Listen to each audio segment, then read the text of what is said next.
The first thing Verath Junction gave you was a smile. That should have been enough warning. Transit hubs don't smile. They process. They charge. They point you to the fuel bay and hand you a receipt and let you get on with it. Verath smiled like it had been practicing, and the smile didn't reach anything behind it. I docked the Pelion Gorse on a Tuesday by my ship's clock, inbound for the Calder run with a hold full of bulk grain and a cracked secondary injector that needed 2 days and a parts shop. Junction Ops cleared me cheerfully, assigned me a bay, and sent a welcome packet with a map of the commissary, the exchange house, and what they called the hospitality suite. I filed it in the same place I file all welcome packets and went to find the parts shop. The parts shop was closed for inventory. It would reopen Thursday, the cheerful desk officer told me. Possibly Friday, depending on supply chain. He was sorry for the inconvenience. He offered me a voucher for the commissary. I took the voucher and went back to the ship and started making a list. That's what I do when something doesn't sit right. I don't argue, not yet. I make a list. How long have I been here? What have I spent? What have they told me? What have they not told me?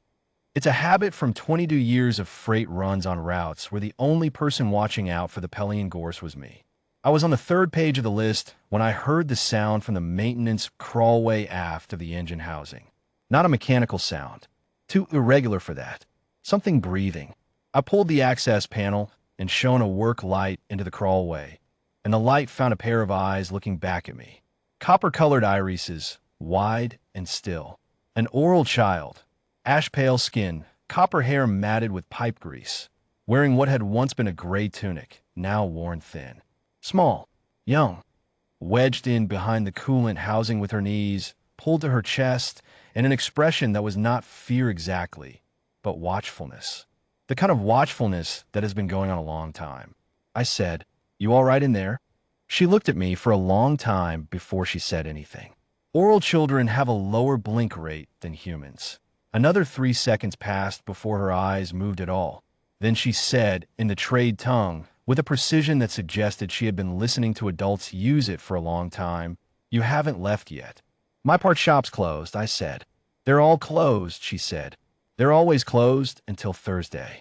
Then they find something wrong with your papers. Then it's the cargo manifest. Then the fees start." I sat down on the deck plate. "How long have you been in there?" She thought about it. 43 ships, she said. I asked her name. Set. I asked where she came from.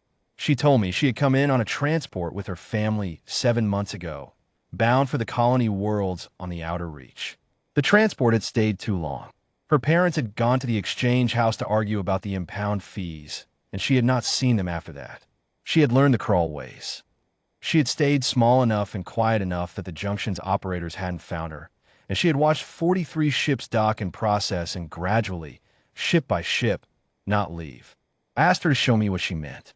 She led me through the crawlways for 2 hours, which I will not forget. The maintenance tunnels ran under the whole of the way station, and Set had learned them the way a child learns the only safe geography available. She showed me 3 ships in the far bays that were still docked, their crews housed in the hospitality suite, which was, I now understood, simply a contained waiting area.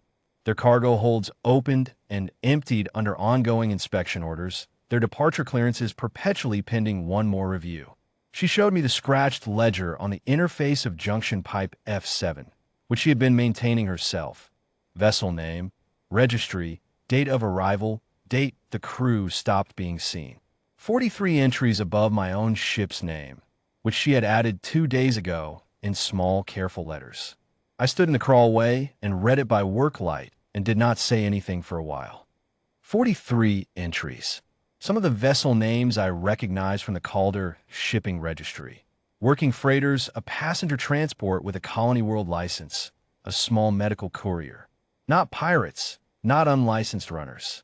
Ordinary ships on ordinary routes who had stopped for fuel and parts, and a friendly smile. The ledger had dates beside some of them.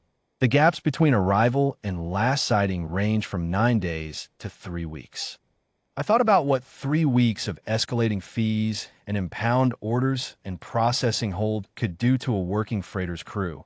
What it would cost in money, in schedule, in patience, until they ran out of all 3, and whatever happened in the exchange house happened. Set watched me read. She didn't prompt me or explain further. She had already said everything that mattered. Then I took her back to the Pelion Gorse, fed her from the galley. She ate in the controlled way of someone who had been rationing for months and didn't want to show it, and opened a channel to the Transit Authority relay at Sector 12. The Junction's desk officer came to my bay 20 minutes later, still smiling. He told me my departure clearance had unfortunately been flagged for a routine cargo review and would I mind stepping inside to the processing office to complete the paperwork. I told him I was in the middle of a transmission and would be along shortly. He said the processing office preferred timely compliance. I told him I understood and appreciated his patience. He left. I kept transmitting. This is the thing about a place like Verath Junction.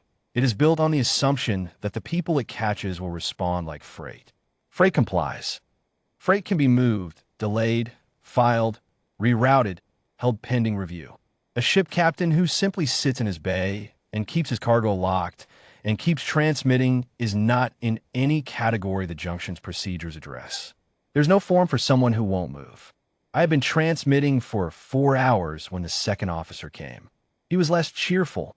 He told me my continued occupation of Bay 17 without processing compliance was a violation of Junction docking regulations and carried significant penalties. I told him I was noting that for the record and asked him to confirm his name and identification number for the transmission log. He did not confirm his name and identification number. He left.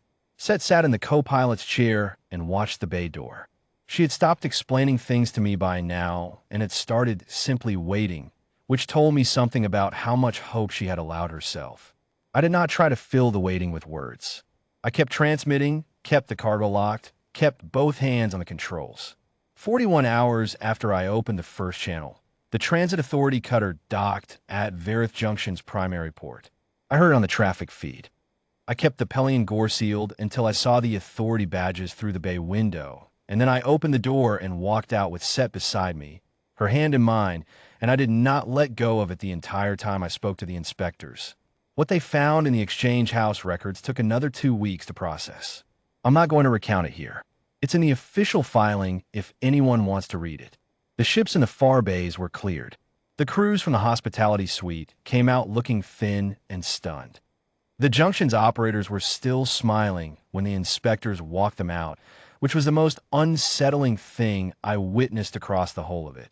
And I've been running freight for 22 years. Set's family had been held in a secondary processing block on the lower level. Her father had a broken wrist that hadn't been set correctly. Her mother was fine. When they came out and she saw them, she let go of my hand. I stood at the bay entrance and watched the reunion and then went back to the Pelion Gorse and made a cup of something hot and sat with it.